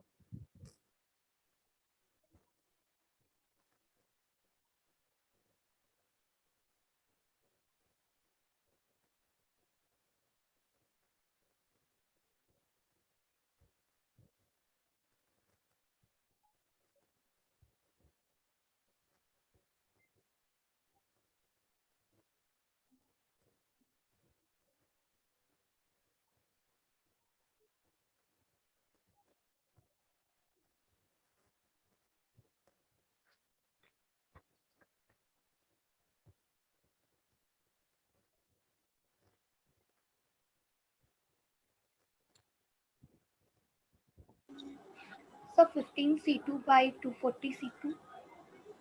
यस, तो डायरेक्टली तुमने किया तो वो तरीका है. बट अगर multiplication rule of counting use करेंगे तो भी आंसर वही आएगा, तो फॉर्म अलग होगा, ठीक है? हाँ, तो एक तरीका ये है कि टोटल हमारे पास जो बॉक्स है उसमें 240 है. 240 में 15 डिफेक्टिव हैं, तो कितने ठीक होंगे? 225, ठीक है? सो 225 आर गुड, है ना? 15 डिफेक्टिव हैं, 225 are good. So what is the chance that both are defective? एक तरीका है, मतलब बिना मल्टीपल रूल यूज किए बोथ आर डिफेक्टिव, तो दोनों डिफेक्टिव आएगा. डिफेक्टिव कितने हैं? 15 C2, टोटल कितने थे? 240 C2. एक तो ये तरीका हुआ जहां मैंने ये वाला रूल यूज नहीं किया है, ठीक है? मल्टीप्लिकेशन रूल यूज नहीं किया, सीधा हमने परम्यूटेशन कॉम्बिनेशन कॉन्सेप्ट है कि हमें 15 में 2 सेलेक्ट करना है. तो number of ways to 15 C2 without replacement है, इसीलिए NCR NPR तब यूज होता है जहां विदाउट रिप्लेसमेंट हो, विथ रिप्लेसमेंट यूज नहीं होता है. तो 15 C2 अपॉन टोटल 240 था, 242 C2. इसको सॉल्व करोगे तो आएगा 15 इंटू 14 अपॉन 2, और यहाँ आएगा 240 इंटू 239 अपॉन 2. 2 काट, बाकी सिंप्लीफाई करो. सो देखते हैं क्या आता है. मैं सेकंड तरीके से भी करूंगा अभी. सो 15 into 14 and here is 240 into 239. सो 15 से कटेगा ये 240. 15 1 जा 15, 9 90, 15 6 जा 16 इंटू 15 240 होता है. इसको तुम 7 कर सकते हो, इसको तुम 8. तो फाइनली कुछ ऐसा आया 7 अपॉन 8 इंटू 239. कैलकुलेशन चेक करना क्या आता है, ठीक है? तो ऐसी कुछ है, ठीक है? सेकेंड वे क्या है हमारा? एक तो ये तरीका हुआ, ये फर्स्ट मेथड हुआ, ठीक है। सेकेंड मेथड क्या है, हम multiplication rule of counting use करना चाहेंगे। सो ए इज, देखो एग्जाम में मेथड नहीं लिखा होता, वो तुम्हारे थिंकिंग पे डिपेंड करता है, तुम्हारा थिंकिंग प्रोसेस कैसा है। प्रोसेस कब डेवलप होगा, जब तुम खुद से क्वेश्चन सॉल्व करोगे बिना सॉल्यूशन देखे ना, वरना वो रट्टा टाइप का हो जाता है, वो तुम्हें, तुम्हारी थिंकिंग डेवलप नहीं होगी तब। सो एक तरीका ये है। दूसरा तरीका है, ए हम ले सकते हैं, first bulb is defective. B ले सकते हैं, सेकेंड बल्ब इज डिफेक्टिव। हमने दो अलग अलग इवेंट बनाए, first is defective, second is defective. So what is the chance that both are defective, मतलब ए इंटरसेक्शन बी, इसका मतलब क्या हुआ, both are defective. Okay, now come to the formula. So मुझे चाहिए probability of A intersection B, मुझे चाहिए probability of A intersection B. तो फॉर्मूला के according what is the occurrence of A and the multiply probability of occurrence of B when you know that A has already occurred। तो ये मैं formula use किया first वाला। Okay, तो probability of occurrence of ए बताओ। ए का मतलब है फर्स्ट बल्ब इज डिफेक्टिव। सो देखो टोटल हमारे पास बॉक्स है जिसमें 240 है, 15 डिफेक्टिव हैं, 225 आर गुड। सो बताओ पहला बल्ब मैंने सिलेक्ट किया, वो डिफेक्टिव निकलेगा, उसका क्या चांस है।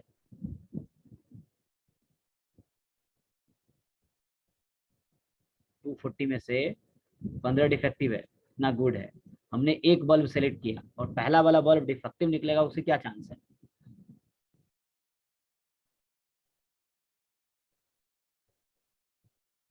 कितना होगा। So 15 by 240.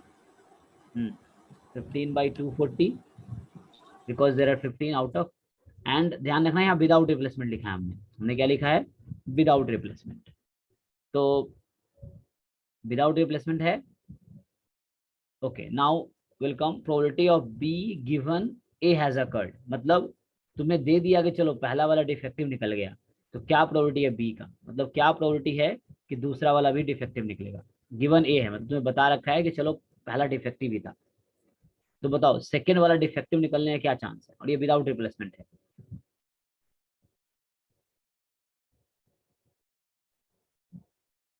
So what can I write this number?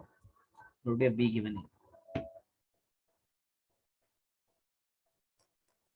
Sir, 14 by 239.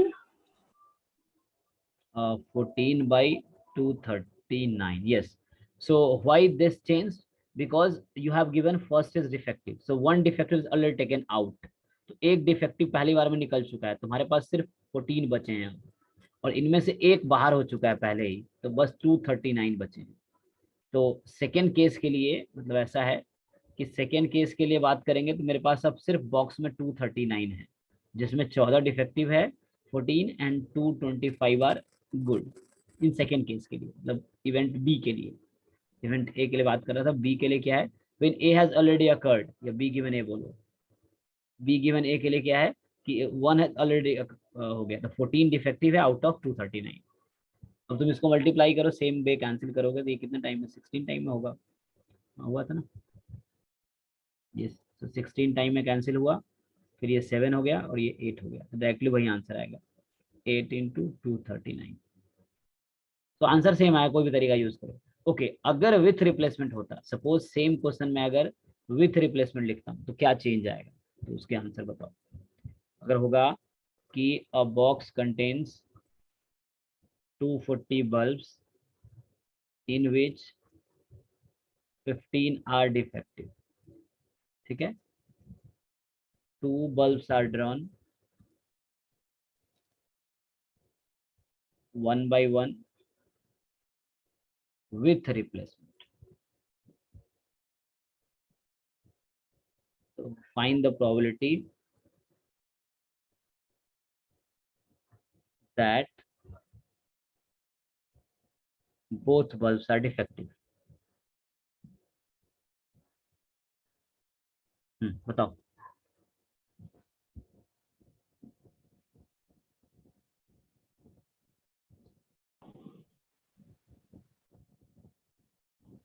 15 by 214 का होल स्क्वायर। यस। सो इस तरह क्वेश्चन में ये वाली गलती मत करना, 15c2 अपॉन 240c2 वाली गलती। क्यों? क्योंकि यहाँ ये वाला वर्ड यूज किया है विथ रिप्लेसमेंट।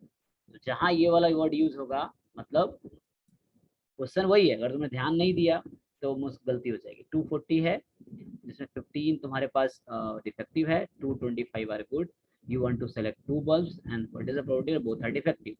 तो इस केस में विथ रिप्लेसमेंट वर्ड यूज किया है। ध्यान रखना, ऐसा मतलब अच्छा 15 डिफेक्टिव है तो 15c2 अपॉन 240c2 तो गलत हो जाएगा, क्योंकि एनसीआर तभी यूज होता है जब विदाउट रिप्लेसमेंट का केस, क्योंकि you can not repeat the case. वहाँ डिस्टिंक्ट नंबर की बात होती है, number of combination of n distinct objects taken r at a time, then this is NCR. So here you cannot use this formula, they will not help you. ठीक है, NCR वाला तो तुम्हें वही वाला यूज करना होगा जो हमने अभी काउंटिंग वाला यूज किया ना, वही यूज करना पड़ेगा। Probability of intersection of A and B मतलब both are defective, both defective. इसका क्या होगा कि probability of A into probability of B given A, and probability of A का मतलब हुआ कि first defective, so 15 by 240, 15 are defective और 240 तुमने निकाला। अब B गिवन A का मतलब क्या है कि तुम्हें पता है कि पहला डिफेक्टिव था तो क्या प्रोबेबिलिटी है दूसरा डिफेक्टिव होगा, लेकिन बता रखा विथ रिप्लेसमेंट है, तो तुमने पहला डिफेक्टिव भी था तो वापस ही रख दिया हमने, तो कोई प्रॉब्लम है नहीं। फिर से उसमें 15 डिफेक्टिव है बॉक्स में 240 में से। अब एक चीज तुम नोटिस करोगे, ये दोनों सेम आया। क्यों सेम आया? क्योंकि इस क्वेश्चन में B is independent of A से B को कोई फर्क नहीं पड़ रहा है। क्यों नहीं पड़ रहा है? क्योंकि विथ रिप्लेसमेंट। यहाँ पे तुम नोटिस करो कि ये चेंज हुआ था 15 by 240 और नेक्स्ट टाइम में हम सेम प्रोबेबिलिटी निकाल रहे हैं, मतलब we are finding the probability of defective only but the numbers are changing. Why? Because B was depending on A। अगर A डिफेक्टिव था तो यहाँ 14 और 239 है, A डिफेक्टिव नहीं होता तो कुछ और आता, मतलब B डिपेंड कर रहा है A पे। तो अभी मैं बात करूंगा आगे इंडिपेंडेंट इवेंट्स की। तो तुम यहाँ एग्जांपल हमने एक देखा है, यहाँ पे इस केस में ये नंबर चेंज इसलिए हुआ है क्योंकि दोनों डिफेक्टिव की प्रोबेबिलिटी है, लेकिन चेंज इसलिए हुआ है क्योंकि B A पे डिपेंड कर रहा है, यहाँ B डिपेंड नहीं कर रहा है। तो जहाँ विथ रिप्लेसमेंट का केस होता है वो इंडिपेंडेंट होते हैं, और जहाँ नहीं होता है वहाँ वो इंडिपेंडेंट नहीं होगा, डिपेंडेंट होगा। सो यहाँ आंसर ये होगा 15 by 240 का स्क्वायर। तो ये 16 टाइम में कैंसिल हुआ था, तो 1 by 16 का स्क्वायर। यस, किसी को कुछ पूछना है? 16 का स्क्वायर कितना है ना? 256।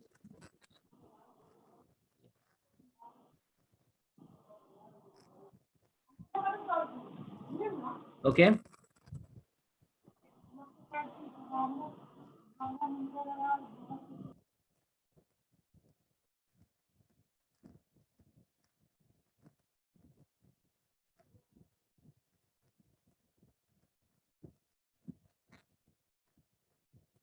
ठीक है, तो ये तो समझ आ गया। अब आगे क्या है? अच्छा, इससे जनरलाइजेशन भी है, जिससे probability of A intersection B intersection C। तो ये सब लॉजिकली सेम है जो तुम्हें आता है। Probability of A into probability of B given A into probability of C given A intersection B। मतलब occurrence of A, what is the occurrence of B when A has already occurred, what is the occurrence of C when A and B are both occurred already। ये इसी को 4 के लिए भी लिख सकते हो, है ना। So PA into PB given A into PC A intersection B into probability of D given ABCD। ABCD का मतलब A intersection B intersection C intersection D, sorry D लिख दिया, ABC लिखना पड़ेगा। probability of D when A B C already occurred, इस तरीके से। तो ये तो मल्टीप्लिकेशन रूल हो गया। तो ये सब कर लोगे ना। जैसे एक क्वेश्चन और है, 3 सेट के लिए दिया है, फिर हम इंडिपेंडेंस पे आएंगे। The box of fuses contains 20 fuses of which 5 are defective. So if 3 fuses are selected at random, मैं सेम क्वेश्चन लेता हूँ, 3 केस बात करता हूँ। तो क्या प्रोबेबिलिटी है? All 3 defective. सेम क्वेश्चन पिछला वाला ही कि, है ना, आउट ऑफ 240 बल्ब्स क्या था? 15 आर डिफेक्टिव। ठीक है, ये था। 3 bulbs are selected at random without replacement, या 1 by 1 without replacement, बात वही है। at random नहीं लिखूंगा तो वही 1 by 1 without replacement निकल से 1 by 1 without replacement, without replacement. तो find probability that all three bulbs are defective। बताओ जल्दी से। तो 15 into 14 into 13 by 240 into 239 into 238। तो पहला डिफेक्टिव आगे से प्रोबेबिलिटी है 15/240। सेकेंड डिफेक्टिव आने का है 14/239, क्योंकि एक ऑलरेडी बाहर हो गया है। और थर्ड होगा 13/238। ठीक है, ये आंसर होगा। Fine. So probability of A intersection B intersection C. A का मतलब है कि first one is defective, B का मतलब सेकंड डिफेक्टिव, सी का मतलब थर्ड डिफेक्टिव। इस तरह से इसी में अगर मैं इसको विथ रिप्लेसमेंट कर दूंगा, है ना, अगर नेक्स्ट क्वेश्चन इसी में सब कुछ सेम होगा, बस विदाउट की जगह विथ रिप्लेसमेंट आ जाए, बाकी सब कुछ सेम रहेगा। तो क्या आंसर होगा?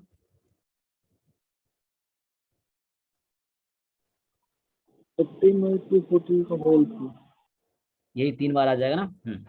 वो चीज़ है। ठीक है, और यहाँ पे हम ऐसे भी, ये यहाँ पे विदाउट में ये भी काम चल सकता है कि 15 में से 3 निकालो और 240 में से 3 डिफेक्टिव निकालो, वही आंसर आएगा। ठीक है, तो इस तरह से भी कर सकते हो उसको, जहाँ विदाउट रिप्लेसमेंट, विथ वाले में नहीं, विथ वाले में ऐसे करना पड़ेगा।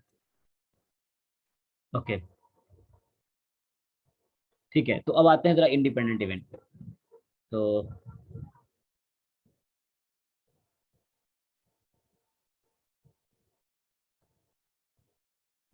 ठीक है, इंडिपेंडेंट इवेंट। ठीक है,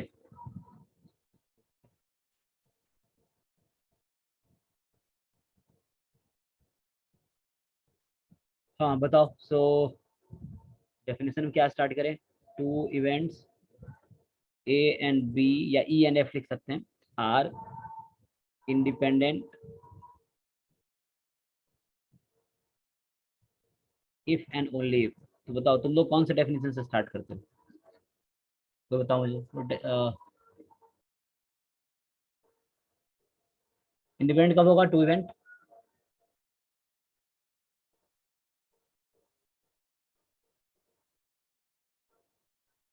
मुझे जो पता है वो बताओ, जो डेफिनेशन पता है। A intersection B equal to 5। नहीं नहीं नहीं नहीं नहीं, वो डिसजॉइंट होता है, कंफ्यूज मत होना, ये इंडिपेंडेंट की बात कर रहे हैं। तो probability of A given B is देखो अलग अलग बुक अलग अलग डेफिनेशन यूज करता है। जैसे तुम एनसीईआरटी में देखोगे तो वो ये रिजल्ट है जो मैं लिखा हूँ। तो मैं अभी क्लियर करूंगा, ये इंडिपेंडेंट इवेंट है। एक इंडिपेंडेंट होता है, एक डिसजॉइंट होता है, दोनों अलग अलग है, कोई रिलेशन नहीं है। डिसजॉइंट हो सकता है, इंडिपेंडेंट नहीं हो सकता, इंडिपेंडेंट हो सकता है, डिसजॉइंट नहीं हो सकता, कोई रिलेशन नहीं। तो प्रोबेबिलिटी ऑफ ए इंटरसेक्शन ऐसे होता है एक्चुअली, मैं बताया था। तो डेफिनेशन अगर यहाँ से स्टार्ट करूँ, probability of A given B is equal to probability of A. एक डेफिनेशन ये है, मतलब क्या हुआ कि probability of A given B, B given है या बी गिवन नहीं है, ए को कोई फर्क नहीं पड़ रहा है, मतलब प्रोबेबिलिटी फिर भी ए का क्या रहेगा? सेम रहेगा।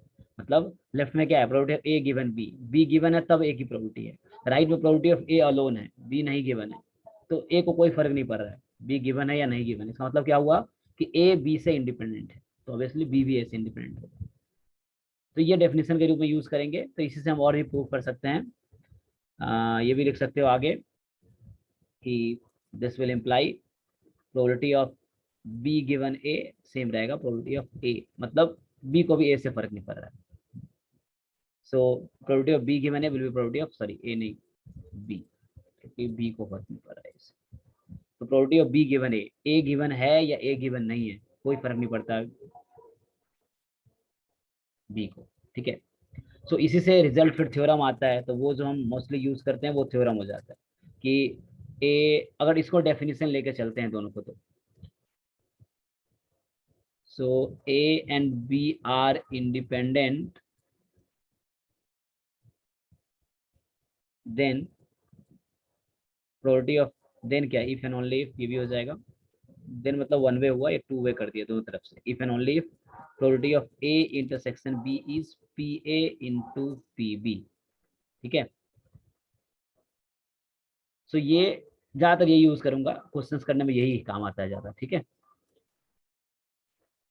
तो ये वाला डेफिनेशन हम यूज करेंगे, मोस्टली ये कंडीशन यूज करेंगे कि A B are independent if probability of A intersection B is P A into P B. Equivalently ये भी वही है जो रिजल्ट है। और ये रिजल्ट आता कहाँ से है, इसको अगर प्रूफ करना हो तो वो जो तुम्हारा फॉर्मूला था, अगर इसको प्रूफ करना हो तो सिंपली जो मल्टीप्लीकेशन रूल ऑफ प्रोबेबिलिटी था उससे आ जाता है, probability of A into probability of B given A.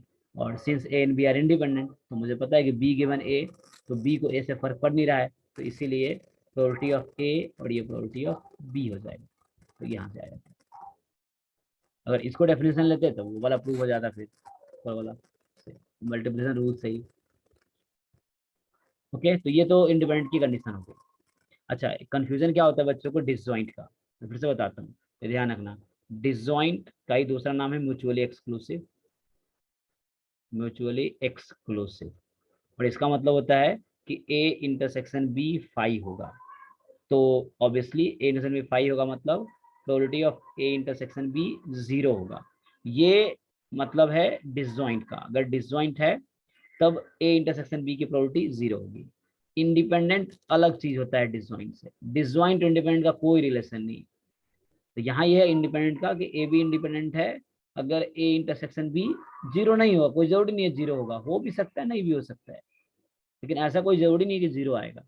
P A अगर नॉन जीरो है, पी बी भी नॉन जीरो, दोनों नॉन जीरो है, तो इंटरसेक्शन ऑब्वियसली नॉन जीरो होगा।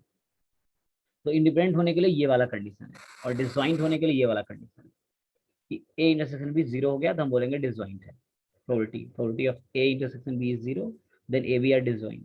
अगर इंटरसेक्शन प्रोडक्ट के इक्वल, इंडिविजुअल प्रोडक्ट इक्वल, तो हम बोलेंगे इंडिपेंडेंट, ठीक है। तो ये ध्यान रखना, दोनों में कोई रिलेशन नहीं। ओके, तो मैं एक क्वेश्चन लिखूंगा जो तुम लोग शायद पहले से भी जानते होगे। देखो, तो if A and B are independent, then option A and B complement are independent. Option B, A complement and B are independent. Option C, A complement and B complement are independent. And option D, none of these. ठीक है, बताओ जी sir. कौन सा correct होगा। सी।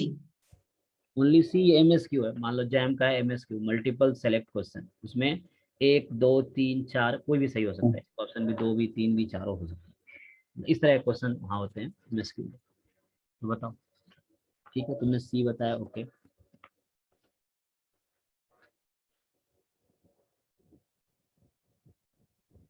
Sir, ABC. Okay, A B C correct. हम्म,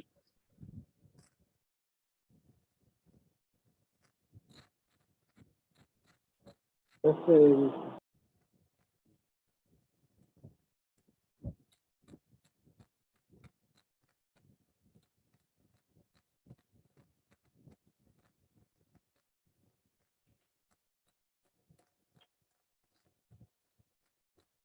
हाँ, उसको proof कर सकते हो तुम लोग, प्रूफ आता होगा तुम लोगों को। जैसे हमें गिवन क्या है, इस लाइन का मतलब क्या होता है, तो इस लाइन का मतलब जो मैं यूज करूंगा, probability of A intersection B is equal to P A into P B, P A into P B.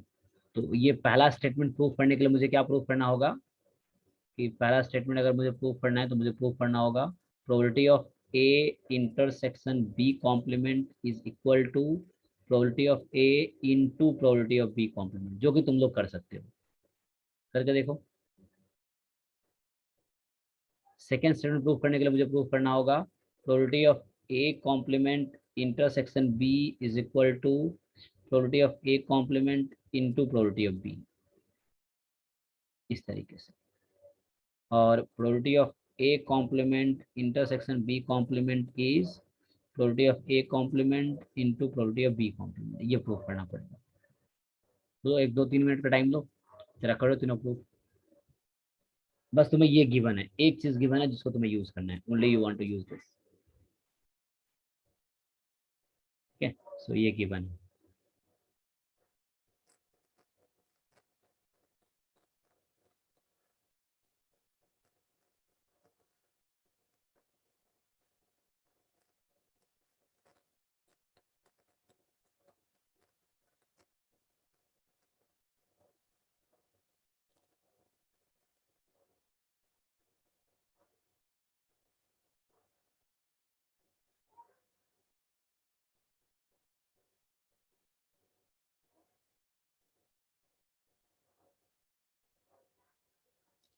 कर सकते हो आप? देखो मैं रफली बता देता हूँ। पहला जो स्टेटमेंट है A and B complement, so A intersection B complement का मतलब हुआ ए माइनस बी, मतलब अगर तुम वेन डायग्राम में देखोगे तो ये वाला portion, the part of A not in B, only this portion, इसको छोड़ के, ठीक है, इसकी बात नहीं कर रहा। सो रेड वाला जो पोर्शन है, ठीक है, सो ठीक है, this is called A minus B या A intersection B complement. Okay, तो क्या फॉर्मूला होता है, कोई बताओ मुझे, what is formula of probability of A minus B?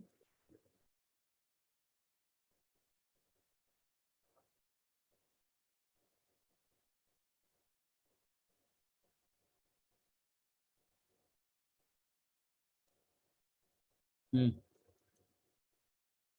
A minus B की प्रोबेबिलिटी फाइंड करनी है तो क्या फॉर्मूला यूज करते हैं हम लोग?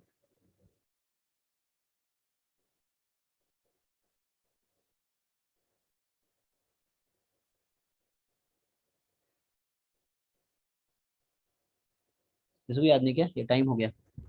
A minus A Probability of A minus probability of A intersection B. हाँ फाइन, करेक्ट। सो ए माइनस, तुम वेन डायग्राम देख के भी समझ सकते हो कि ए में से कॉमन पोर्शन बाहर कर दो, और मुझे गिवन था कि इंटरसेक्शन को तुम ब्रेक कर सकते हो प्रोडक्ट में, क्योंकि ए बी इंडिपेंडेंट है, तो इंडिपेंडेंट है तो ब्रेक कर सकते हैं। अब हम इनमें से कॉमन ले सकते हैं पी ए, तो बचेगा 1 माइनस पी बी, तो P A into probability of B complement, ठीक है, इस तरीके से है ना। 1 माइनस पी बी क्या होता है, तो फाइनली आया P A into P B complement. हमने क्या प्रूव कर दिया, probability of A intersection B is equal to P A into P B complement, intersection को प्रोडक्ट में कन्वर्ट कर दिया, तो ऐसा अगर होता है तो हम बोलते हैं इंडिपेंडेंट है। तो यहाँ से प्रूव हो गया A and B complement are independent. So इस तरीके से तुम सेकेंड वाला कर पाओगे। ए कॉम्प्लीमेंट एंड बी है तो ये हो जाएगा तुम्हारा बी माइनस ए, तो सेम तरीके से आ जाएगा, बी माइनस ए कर दोगे तो probability of B minus B intersection A, तो उससे सेम आ जाएगा। तीसरा एक कर देता हूँ मैं, प्रोबेबिलिटी ऑफ मुझे चाहिए A complement intersection B complement, इसको प्रूव करना है probability of A complement into probability of B complement, ये प्रूव करना होगा तीसरे पार्ट के लिए, ठीक है। तो इसके लिए स्टार्ट करो। तो probability of A complement intersection B complement कैसे निकालेंगे जी? देखो ए बी है इस तरह से, तो A complement intersection B complement, तो ये जो पोर्शन होता है ये आउटसाइड पोर्शन है, नाइदर ए नॉर बी,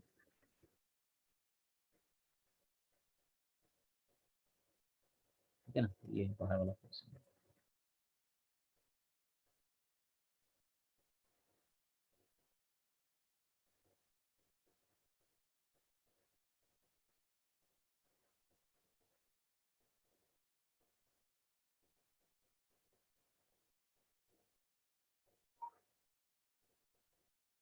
बताओ भाई, किसी को पता नहीं है कैसे निकालते हैं प्रॉपर्टी? अगर तुम्हें प्रॉपर्टी ए बी का पता है मान लो, तो कैसे निकालोगे?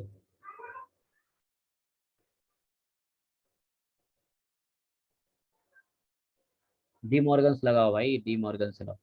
क्या होता है, ए तो ए यूनियन, यूनियन बी का कॉम्प्लीमेंट लिख सकते हैं ना। हाँ करेक्ट करेक्ट, फिर उसको 1 माइनस कर दो, तो ए यूनियन बी आ गया, और फिर उससे मुझे यहाँ तक पहुँचना है, ठीक है। तो अब क्या कर सकते हैं हम, यूनियन आ गया, तो यूनियन का फॉर्मूला तो हम लोग जानते हैं, P A plus P B minus P A intersection, ठीक है। तो यहाँ से ओपन कर लो, तो 1 minus P A minus P B, और ये माइनस और बाहर एक माइनस ऑलरेडी है, प्लस हो जाएगा, और प्लस उसको इंटरसेक्शन को हम प्रोडक्ट भी लिख पाएंगे क्योंकि मुझे इंडिपेंडेंट की बनी, ठीक है। तो यहाँ से क्या होगा, इन दोनों में देखो क्या कॉमन है, इन दोनों में क्या कॉमन है, तो यहाँ कुछ भी कॉमन नहीं है, तो 1 माइनस पी ए तुम लिख सकते हो, माइनस इसमें कुछ भी कॉमन ही है, मतलब पी बी कॉमन है, तो बचेगा 1 माइनस पी ए। तो यहाँ से दोनों में 1 माइनस पी ए कॉमन है, दोनों में देख लो, और बचेगा 1 minus P B, just factorization किया मैंने। अब क्या हुआ, ये प्रोबेबिलिटी ऑफ ए कॉम्प्लीमेंट है और ये प्रोबेबिलिटी ऑफ बी कॉम्प्लीमेंट है। क्या प्रूफ किया हमने, यहाँ से स्टार्ट किया, ठीक है, और हमने ये प्रूफ किया, ये वाला चीज प्रूफ किया। तो इंटरसेक्शन को प्रोडक्ट में कन्वर्ट कर दिया, मतलब probability of A complement intersection B complement is equal to probability of A complement into probability of B complement.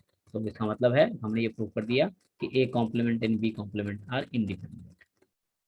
ठीक है, ये हो गया। फिर ऐसे ही मैं एक रिमार्क लिखा देता हूँ, फिर मैं अभी खत्म करूंगा क्लास। सो 3 इवेंट है, 3 इवेंट्स, ये चला ना, 3 इवेंट्स आर इंडिपेंडेंट। तो इसके लिए हमारे पास 4 कंडीशन है, चारों सेटिस्फाई होना चाहिए। 3 इवेंट्स नाम दे दो, चलो 3 इवेंट्स में बोल देता हूँ, नोट कर लेते 3 events A B C are independent. कैसा होगा? इफ एंड ओनली इफ ये चारों कंडीशन सेटिस्फाई होना चाहिए। Probability of A intersection B is equal to P A into P B. Probability of B intersection C is equal to P B into P C. फिर ऐसे ही probability of C intersection A is equal to P C into P A and मतलब चौथा भी होगा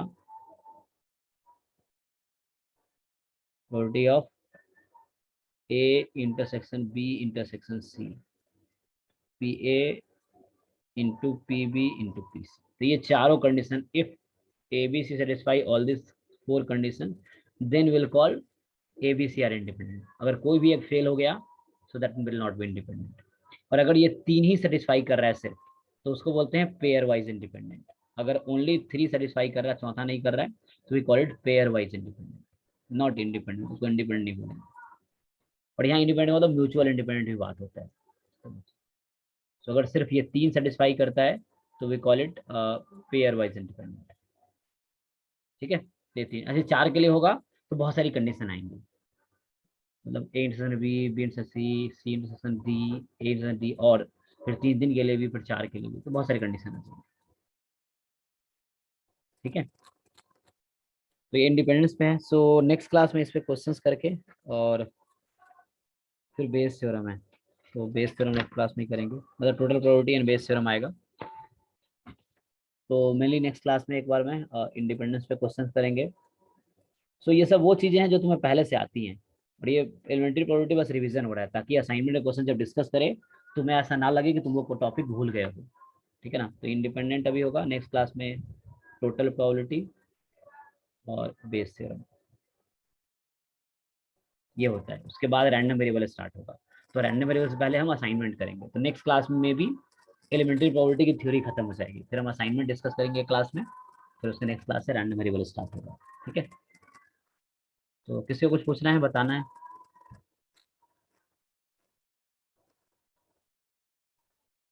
PDF भेज दूंगा अभी। ओके देन ठीक है, अगर नो प्रॉब्लम देन तो आज के लिए इतना ही रखते हैं ना।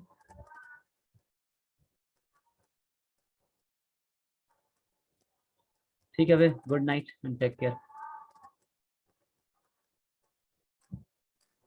Good night sir. Good night sir. Good night sir.